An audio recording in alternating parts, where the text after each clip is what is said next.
Yeah. Adong Pilipino satisfied sa Marcos administration? Your thoughts? Well, of course, it's always good to see that what we are doing is reaching the majority of people. Nararamdaman naman nila yung mga aming ginagawa. So, of course, it's very encouraging.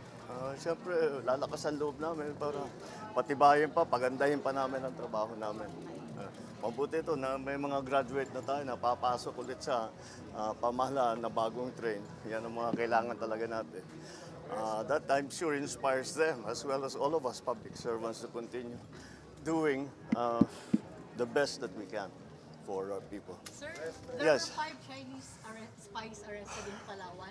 What are your thoughts on this? What information have you gathered so far?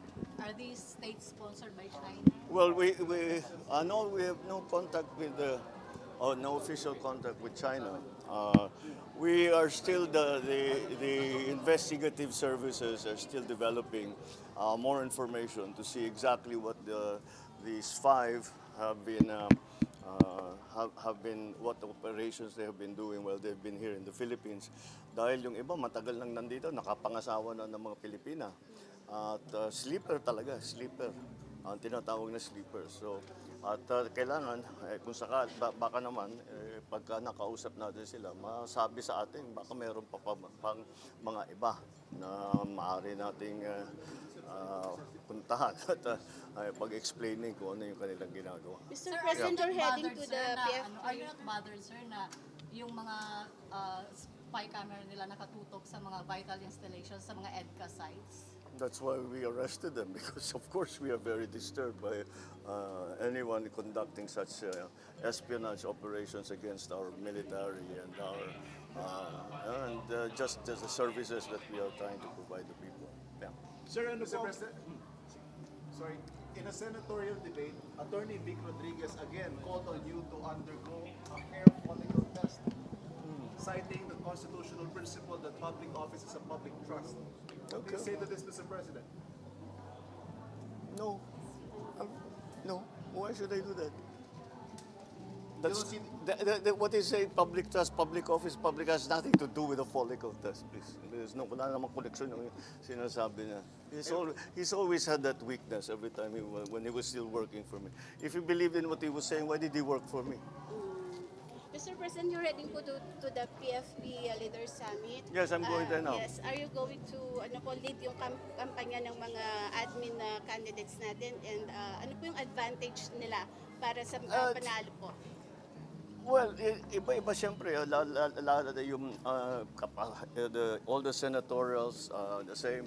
All of the locals, pareho naman. Iba-iba kasi ang kanilang mga advocacy. What we are doing is really more in terms of organization, in terms of well, the messaging I think is pretty clear to all our candidates already because we have been talking about it for the last 2.5 years and even during the campaign. Kaya hindi na siguro kailangan ipaliwanag yun.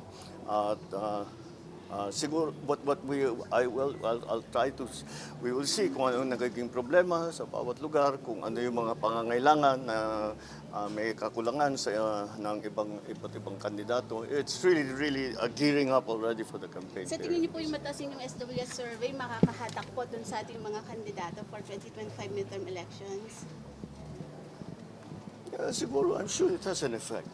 Makakatulong. Sir, ano po position nyo doon sa 200 pesos na dagdag sa arawang sahod ng mga manggagawa na ipinasa na ng House Committee? Yeah. Nananawagan po ang ilang kongresista na i-certify daw po ninyo as urgent bill. Ano po Yes. ang position? Well, the thing is that we have a tripartite board that actually determines the increase in the wage increase. So we still have to study it to see how that will work together. Because this is the tripartite body was a creation of Congress din. Sila ang nagbuo niyan. Nagsulat sila ng batas at nagbuo ng ganyang klaseng entity. Yan ang trabaho nila para alamin kung ano yung dapat ang maging minimum wage. So now with this, I don't know how that's going to work together.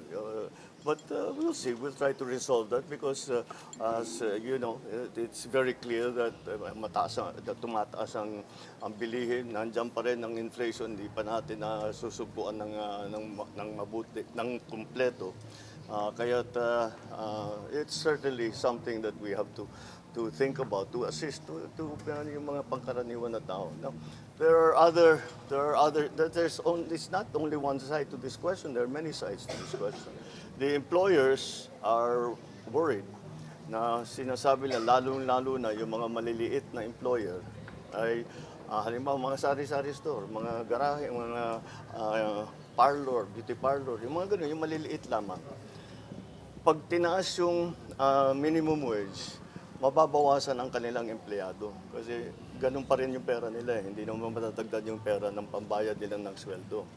So paano yun? How will that affect the economy? How will that affect the MSMEs? It's really the small. Yung sa corporate, walang problema yan. Yung malalaking korporasyon, kaya nila yan. Kahit anong increase ang ilagay nyo, kaya niyan.